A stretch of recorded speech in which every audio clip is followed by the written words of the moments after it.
ვითარება იძაბება რეგიონებში, სადაც ხალხი ხელისუფლებაში დარჩენილი სააკაშვილის მაღალ ჩინოსნების წინააღმდეგ გამოდის. ხმაურიანი აქცია დღეს მარტვილში გაიმართა, სადაც მოსახლეობა ძმები გოროზიების მმართველობას აპროტესტებს და მათ კლანურ მმართველობაში ადანაშაულებს. მარტვილელები დღეს ადგილობრივი ადმინისტრაციის შენობაში შეიჭრნენ. ხალხი გუბერნატორის ძმის საკრებულოს თავმჯდომარის ზალ გოროზიას და გამგებლის მამუკა დანელიას გათავისუფლებას ითხოვს. გოროზიას დღეს შენობის დატოვება სირცხვილის დერეფნით მოუწია. მისი სკამიკი აქციის მონაწილეებმა მეორე სართულიდან გადააგდეს. მარტვილის გამგეობაში ვითარება მას შემდეგ დაიძაბა, რაც აქციის მონაწილეებმა საკრებულოს თავმჯდომარის ზალ გოროზიას კამი ფანჯრიდან მოისროლეს, მის პატრონს კი სირცხვილის დერეფანი მოუწყვეს. მოსახლეობის ნაწილმა ამ ფორმით ადგილობრივი ხელისუფლების შეცვლა მოითხოვა.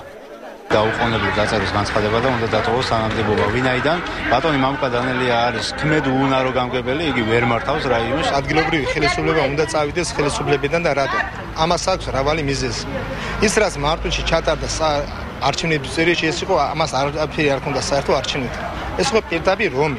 უშედეგოდ დამთავრდა საკრებულოს თავმჯდომარის ზალ გოროზიას მცდელობა აქციის მონაწილეებისთვის ქართული დემოკრატიის განვითარების პერსპექტივა აეხსნა.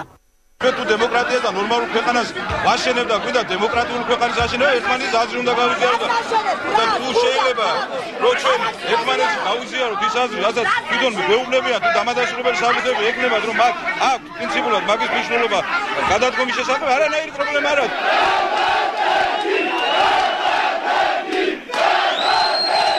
სამეგრელოს ზემოსვანეთის გუბერნატორი აქციის მონაწილეების მხრიდან კანონდარღვევაზე საუბრობს და მათ დანაშაულის ამსახველი მასალის პროკურატურაში წარდგენას ურჩევს.